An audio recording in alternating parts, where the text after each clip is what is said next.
Le jour où tes parents décèdent, l'État va certainement taxer 20 à 45% de tout ce qu'ils possèdent. Donc ouais, si tu veux récupérer ton héritage, tu prends tout ce que possèdent tes parents, c'est les impôts que tu vas devoir payer. Mais pour ça, bouge pas, je te réexplique tout et je te montre les solutions pour éviter de rincer l'État et de devoir dilapider l'héritage de tes parents. Donc déjà, on repart sur la base. Déjà, comment fonctionne une succession? La succession, elle a un barème. C'est-à-dire que tu prends tout ce que tes parents vont posséder et tout le patrimoine de tes parents va rentrer là-dedans, dans ce barème. Le jour où ton père décède, et ben boum, tout ce qu'il possède, ça rentre dedans. Tout ce qu'il possède entre 0 et 8 000 euros va être taxé à 5%.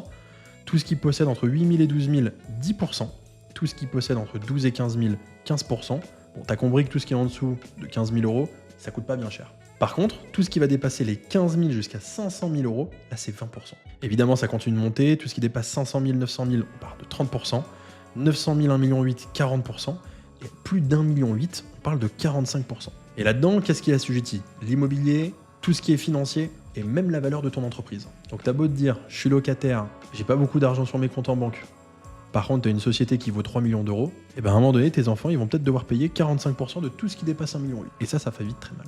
Alors évidemment, il y a des abattements. L'abattement le plus gros, c'est que plus tu es proche de la personne décédée, et plus tu as un abattement gros qui va, en théorie, te permettre de payer moins d'impôts. Entre un parent et son enfant, c'est 100 000 euros. Entre les frères et sœurs, c'est 15 000 euros. Les neveux et nièces, c'est 7 000 euros. Abattement, des fois, on peut avoir cet abattement bonus. Par contre, comme tu l'as vu, ce barème, il est uniquement entre un parent et un enfant. Si c'est entre frères et sœurs, c'est entre 35 et 45%.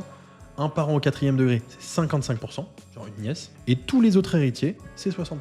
Donc on va prendre un exemple. Ici, on a papa-maman, ils ont 750 000 euros de patrimoine, mariés en communauté de biens, ils possèdent ce patrimoine à 50-50.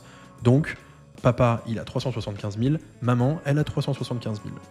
Ils ont un fils unique. Ce fils unique, du coup, ils ont chacun 100 000 euros d'abattement. Donc, si on fait le calcul très simple, la masse successorale, elle est de 550 000 euros. On a pris les 750 000 et on a enlevé les abattements.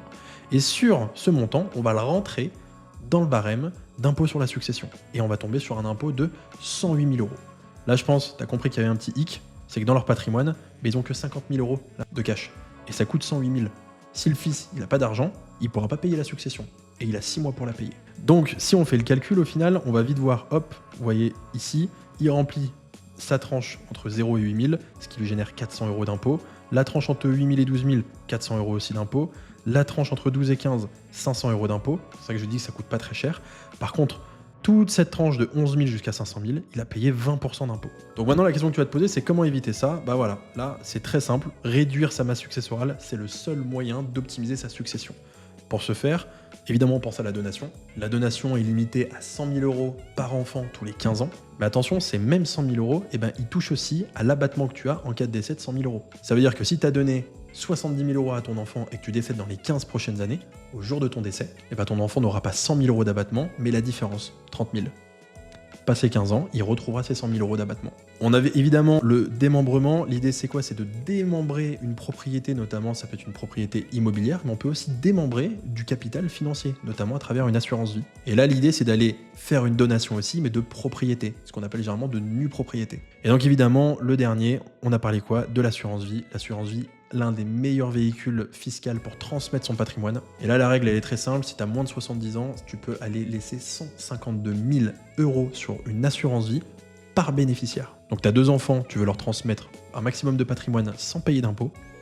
Bah, tu peux mettre jusqu'à 300 000 euros sur une assurance vie, il n'y aura pas d'impôt sur ce montant. Bon, si tu veux faire un bilan sur ta fiscalité et sur ta transmission, je t'invite à prendre un rendez-vous et là-dedans, tu pourras du coup poser toutes tes questions et on pourra poser les vrais chiffres sur ta succession et trouver les meilleures solutions. Je te dis à bientôt.